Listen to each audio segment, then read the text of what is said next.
effectivement. Et puis aussi la déesse, la suivante de Nausicaa, le jeune berger, le jeune homme Mintès, enfin différents personnages, c'est assez rigolo.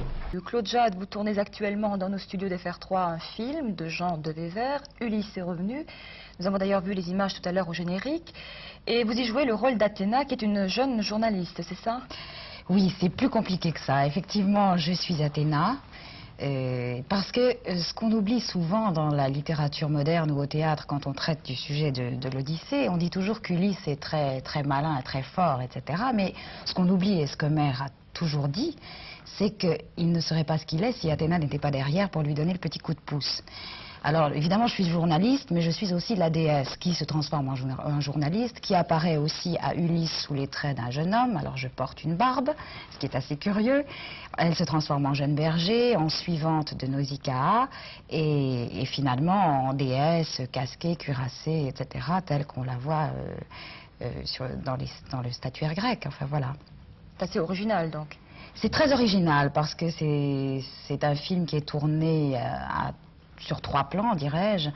Et c'est qu'il s'agit d'une interview de paysans, ce qui semble assez curieux, et de personnes réelles qui vivent à Roussillon dans le Vaucluse et que l'on compare, si vous voulez, à Ulysse. Et puis parallèlement à ça, il y a un tournage de film. Et le metteur en scène, qui est joué par Maxence Melfort, donc Ulysse a disparu et Athéna le recherche. Et puis il y a la partie antique. Voilà, et tout ça se mêle. Ulysse est revenu, il sortira dans quelques mois seulement, mais pour vous, l'événement cette semaine, c'est tout de même la sortie du film de François Truffaut, L'amour en fuite. Exactement, en fait le film de François Truffaut, L'amour en fuite, qui est le 5e volet des aventures d'Antoine Doinel, est sorti à Paris le mercredi 24 janvier. Et pour moi, il s'agit de la 3e expérience cinématographique, à la fois avec Truffaut, à la fois avec Jean-Pierre Léaud, qui joue le personnage d'Antoine Doinel, et avec le personnage de Christine Darbon, qui est devenue Madame Doinel, et qui, dans L'amour en fuite, redevient Christine Darbon, puisqu'elle divorce. Eh bien, je pense que les rôles importants, ça a été d'abord les premiers rôles que j'ai eus, parce que je pense avoir eu une chance énorme. En rencontrant Truffaut et en tournant avec lui Les baisers volés, qui à mon sens était un très joli film, ça c'était en 68, donc il y a presque 11 ans maintenant. Et puis ensuite en tentant une expérience aux États-Unis sous la direction d'Alfred Hitchcock, qui réalisait Leto, tiré du roman de Léon Uris Topaz, sans E, ça n'a rien à voir avec la pièce qu'on connaît bien. Et puis d'autres films, oui, qui m'ont beaucoup intéressée. Je pense à Mon oncle Benjamin d'Édouard Molinaro avec Jacques Brel comme partenaire. Je pense à un très joli film de Gérard Brache qui s'appelait Le bateau sur l'herbe avec Jean-Pierre Cassel et John McHenry. Et puis, mais je crois que chaque rôle est important au moment où on le tourne, et je pense que c'est le moment. Il y a des choses que je n'aurais pas pu tourner il y a quelques années qui maintenant me tentent beaucoup, et inversement. Je pense qu'on évolue aussi. Et en fonction de quoi choisissez-vous ces rôles, un rôle plutôt qu'un autre?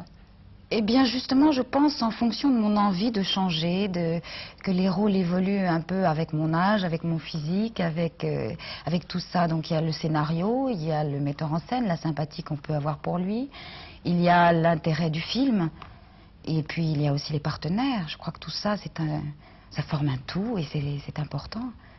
Et avec tous ces rôles et tous les projets que vous avez, puisque je suppose qu'il y en a d'autres après Ulysse et L'amour en fuite, est-ce que vous trouvez le temps de respirer, de vivre un peu en dehors du cinéma? Oui, j'en ai besoin, tout à fait, parce que je pense que c'est un métier qui est assez dur. Et il faut essayer de garder un petit peu les pieds sur terre et de conserver un certain équilibre. Alors ça, je le trouve dans la vie d'une jeune femme moderne de tous les jours. Je suis mariée, j'ai un petit enfant de 2 ans et demi, et je tâche à ce moment-là de m'en occuper beaucoup, de voir des amis, parce que c'est important aussi, de sortir, enfin d'avoir une vie tout à fait normale. Et quelles sont les choses que vous aimez particulièrement? La nature aussi? Oui, c'est très important. J'aime beaucoup la nature, j'aime beaucoup... Enfin, le sport, j'ai pas tellement de temps d'en faire, et souvent c'est un peu limité. À cause des assurances, on n'a pas le droit de faire de ski ou d'équitation, de choses comme ça. Alors ça me prive un petit peu, mais enfin d'autres choses, ou d'aller au cinéma, ou d'aller au théâtre, ou d'aller dans les musées, ou de se balader le nez en l'air, ou de voyager. J'aime beaucoup voyager aussi.